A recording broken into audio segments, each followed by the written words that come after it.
예, 이번에는 동기의 불법에 관해서 이야기를 해보도록 하겠습니다. 즉, 법률행위 내용이 아니라 법률행위의 동기가 사회질서에 반하는 경우 어떻게 될 것이냐.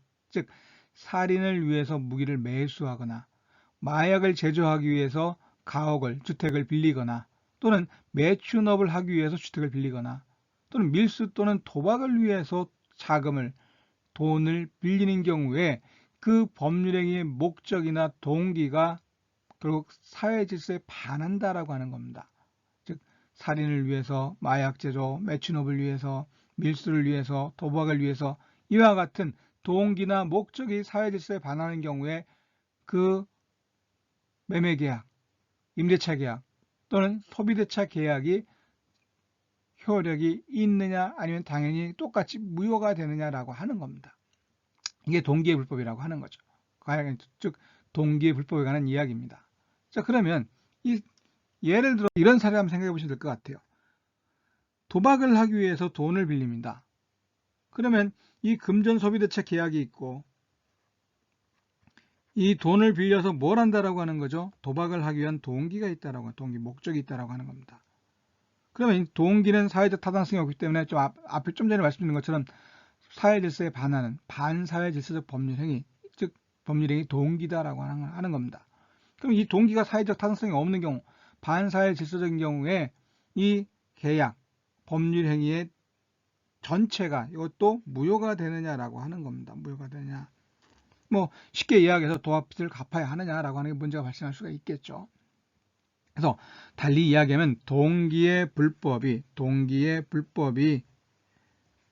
법률행위, 여기선 소비대체와 같은 법률행위의 불법을 초래하느냐라고 하는 겁니다.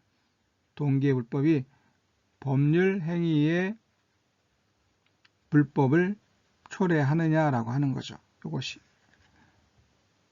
그래서 이와 같은 이야기가 나오는 이유는 결국 이것 때문에 그렇습니다. 103조를 보게 되면은 반사회질서의 법률행위와 관련해서 선량한 풍속 기타 사회질서에 위반한 사항을 내용으로 하는 법률행위는 무효다. 즉 선량한 풍속 기타 사회질서에 위반한 법률행위는 무효로 한다가 아니라 위반한 사항을 내용으로 하는 법률행위는 무효로 한다 이렇게 되는 겁니다. 즉 내용이 선량한 풍속 기타 사회질서에 반하는 경우에 무효가 되도록 하고 있고, 여기서 얘기하는 법률행위를 하게 되는 목적이나 동기, 이것에 관해서는 법률행위 내용이 아니기 때문에 이 목적이나 법률행위를 하는 목적이나 동기가 불법인 경우에, 반사의 질서적인 경우에 과연 이것이 법률행위 전체를 무효로 하느냐가 문제가 되는 겁니다. 법률행위 전체를 불법인 것으로 해서 무효로 볼 수 있느냐, 할 수 있느냐라고 하는 거죠.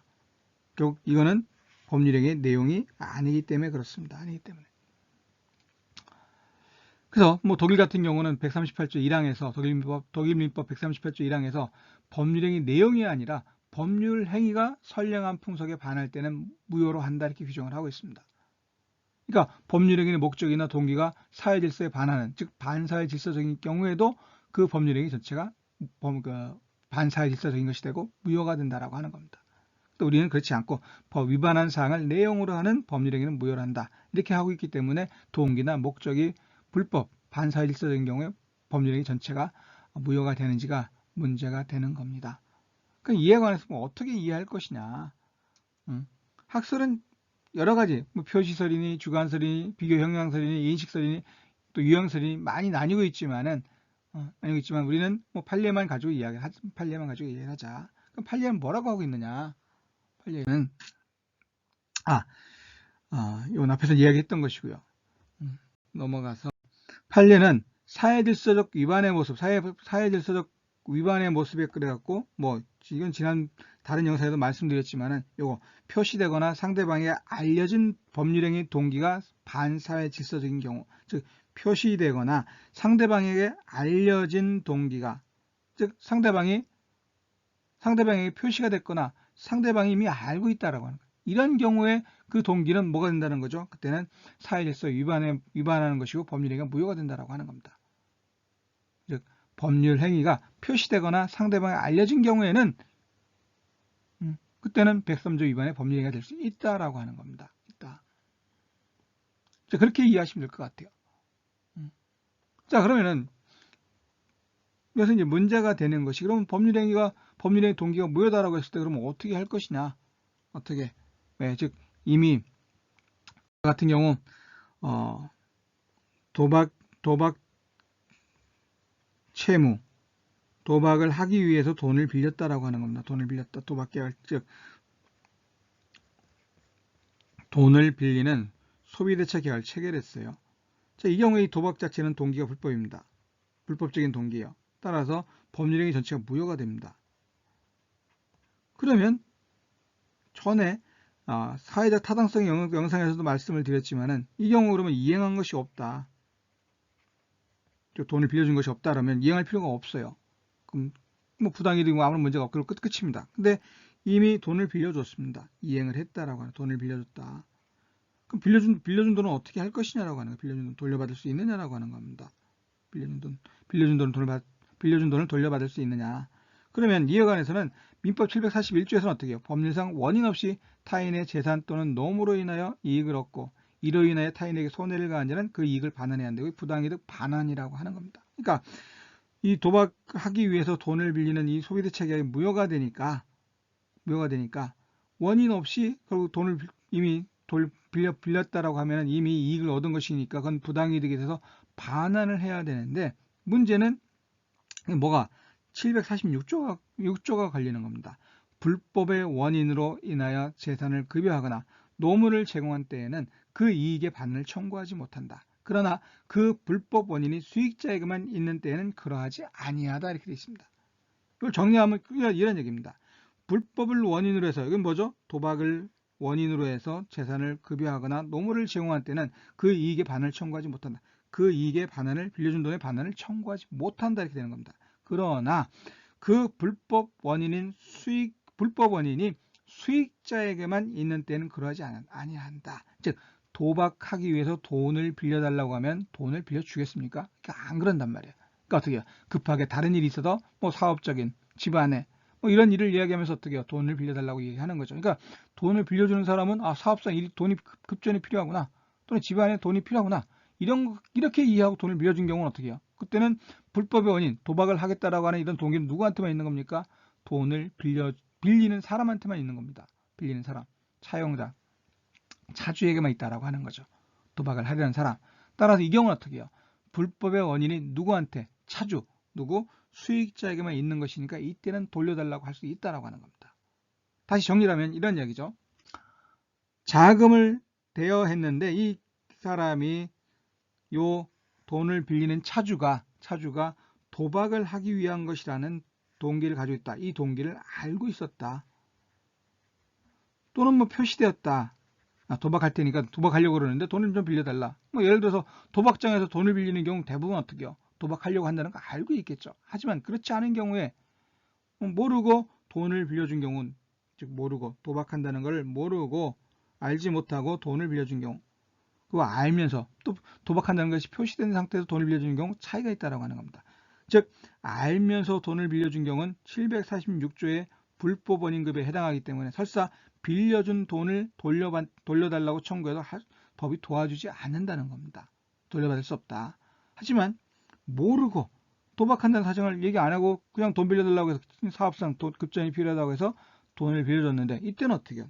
수익자에게만 불법의 원인이 수익자에게만 불법의 원인이 있는 것이기 때문에 이때는 돌려달라고 할 수가 있다라고 하는 겁니다. 자, 그러면은 이런 것도 한번 생각해 볼 수가 있어요. 이미 도박을 해서 이 사람이 차주가 도박을 해서 이 돈을 땄습니다. 돈을 땄다. 어렵다.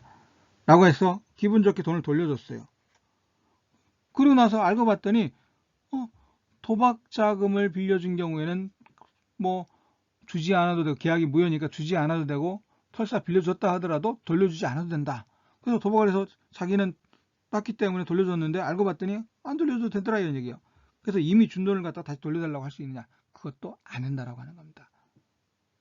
그러니까 도박을 하기 위해서 동기가 표시된 경우, 또 상대방이 이미 빌려주는 사람이 이미 알고 있었던 경우에는 그 도박 자금을 빌리기 위한 소비대차 계약은 무효가 된다. 따라서 이미 빌려주기란 돈을 빌려주지 않을 수도 있고, 또 이미 돈을 빌려줬다라면 돌려받을 수가 없다. 또 차주, 돈을 빌린 사람이 돈을 갚았다 하더라도 안 갚아도 되는 돈을 갚았다라고 해서 다시 돌려달라고 반환을 청구할 수도 없다라고 하는 겁니다. 그렇게 이해하시면 될 것 같아요. 자, 그럼 한 가지 이야기만 더 하도록 하겠습니다. 보험계약과 관련해 갖고 보험금을 부정취득하기 위해서 다수의 보험계약을 체결한 경우 그 보험계약의 효력이 있느냐라고 하는 겁니다. 여기 사례는 갑과 을이 각 12건씩 유사한 보험을 중복해서 가입했습니다. 물론 보험회사는 뭐 여러 보험회사가 되겠죠. 좀 편의상 하나만 표시했는데요. 그래서 뭐 구체적인 내용을 보게 되면 2005년부터 2010년경까지 약 6년 사이에 부부가 각자 12건씩 유사한 보험을 중복해서 가입했습니다. 그리고 당시 2008년 당시 보험료 합계가 한 달 보험료 합계가 122만 9천 원 정도 됐고 연간 1,475만 6천 원 정도 됐습니다. 그리고 당시 피고인들의 2008년 수입액은 연수입은 1,600만 원이고, 그러니까 1,600만 원 중에 1년에 1,400만 원을 갖다가 어떻게 해요? 보험료로 납입했다라고 하는 거죠. 그리고 그 2005년부터 2010년까지 갑의 평균 소득, 연평균 수입액 수는 1,128만 원 정도 됐고, 또 그 기간 동안에 갑과 을의 연평균 수입액 수는 1,800만 원 정도 됐습니다. 세금은 5만 7천 원, 합계 한 8만 8천 원 정도 냈다라고 하는 거죠. 그리고 갑과 을의 2010년 기준 연간 보험료 부담액은 2천만 원 정도 됐다라고 하는 겁니다. 결국 수입액의 76%나 되는 거죠. 2010년에. 그래서 문제가 됐던 이 사건의 보험료는 월 보험료 중 보장 부분으로서 저축으로서의 가치는 별로 없다. 그래서 근데 이 사람들이 갑은 어떻게 해요? 2006년경부터 약 6년 동안 보험 사고를 이유로 해서 약 74회 5,300만 원의 보험금을 수령했습니다. 이런 경우에 이런 보험 계약이 효력이 있느냐? 결국 뭡니까? 많은 보험을 체결해서 보험 사고를 일으켜서 뭐 하겠다? 보험금을 취득하겠다라고 하는 목적으로 많은 보험 계약을 체결한 겁니다. 이와 같은 보험금의 부정취득을 목적으로 한 이와 같은 동기를 가진 보험 계약의 효력이 있느냐라고 하는 것이 문제가 된 거죠. 그래서 이에 관해서 대법원은 보험계약자가 다수의 보험계약을 오타가 있는 통하여 보험금을 부정취득할 목적으로 체결한 보험계약의 효력은 없다라고 하는 겁니다. 없다. 어떻게? 다수의 보험계약을 통하여 보험금을 부정취득할 목적으로 보험계약을 체결하는 경우 보험계약은 민법 제103조의 선량한 풍속 기타 사회질서에 반하여 무효이다. 이러한 보험계약에 따라 보험금을 지급하게 하는 것은 보험계약을 악용하여 부정한 이득을 얻고자 하는 사행심을 조장하고 또 사회적 정당성을 일탈하게 될 뿐만 아니라 합리적인 위험의 분산이라는 보험제도의 목적을 해치고 위험 발생의 우발성을 파기하여 다수의 선량한 보험 가입자들의 희생을 초래하여 보험제도의 근간을 무너뜨리기 때문이다. 그래서 무효다라고 하는 겁니다. 그리고 보험계약자가 보험금을 부정취득할 목적으로 다수의 보험계약을 체결하였는지를 직접적으로 인정할 증거가 없다 하더라도, 직접적인 증거가 없다 하더라도 보험계약자의 직업, 재산 상태, 다수 보험계약의 체결 시기와 경위, 보험계약의 규모와 성질, 보험계약 체결 후의 정황 등 재반 사정에 기하여 그와 같은 목적을 간접적으로 추인할 수도 있다라고 하는 겁니다. 추인할 수도 있다. 그리고 특히 보험계약자가 자신의 수입 등 경제적 사정에 비추어 부담하기 어려울 정도로 고액인 보험료를 정기적으로 불입해야 하는 과다한 보험계약, 부담하기 힘든 보험계약, 단기간에 다수의 보험에 가입할 합리적인 이유가 없는데도 집중적으로 다수의 보험에 가입하였다는 사정, 보험 모집인의 권유에 의한 가입, 보통 보험 모집인이 권유를 하죠. 이와 같은 통상적인 보험계약 체결 경우와는 달리 적극적으로 자의에 의하여 보험계약을 체결했던 사정, 또 저축적 성격의 보험이 아닌 보장적 성격이 강한 보험에 다수 가입하여 보험의 많은 부분을 수입의 많은 부분을 보험료로 납입하였던 사정, 보험계약 시 동종의 다른 보험 가입 사실의 존재와 자기의 직업, 수입 등에 관해 허위의 사실을 고지하였던 사정, 또는 다수의 보험계약 체결 후 얼마 지나지 아니한 시기에 보험사고 발생을 원인으로 집중적으로 보험금을 청구하여 수령하였다는 사정 등 간접 사실이 인정되면 이는 보험금 부정 취득의 목적을 추인할 수 있는 유력한 자료가 된다. 따라서 이건 어떻게 해요? 부정 취득을 목적으로 한 보험계약 체결이기 때문에 이건 무효다라고 하는 거죠. 무효다. 그렇게 이해하시면 될 것 같습니다. 그래서 동기의 불법인 경우에 그것이 표시되거나 상대방에게 알려진 경우에는 그 법률행위 전체가 무효가 된다. 그리고 무효가 됐을 때 이행할 필요가 없지만 이미 이행했다 하더라도 돌려받을 수 없다. 하지만 불법의 원인이 수익자에게만 있는 경우에는 그때는 반환을 청구할 수 있다. 이런 정도로 동기의 불법에 관한 내용은 정리하도록 하겠습니다. 자, 계속해서 민법 이야기 이어갈 수 있도록 구독, 좋아요 눌러주시면 감사하겠습니다.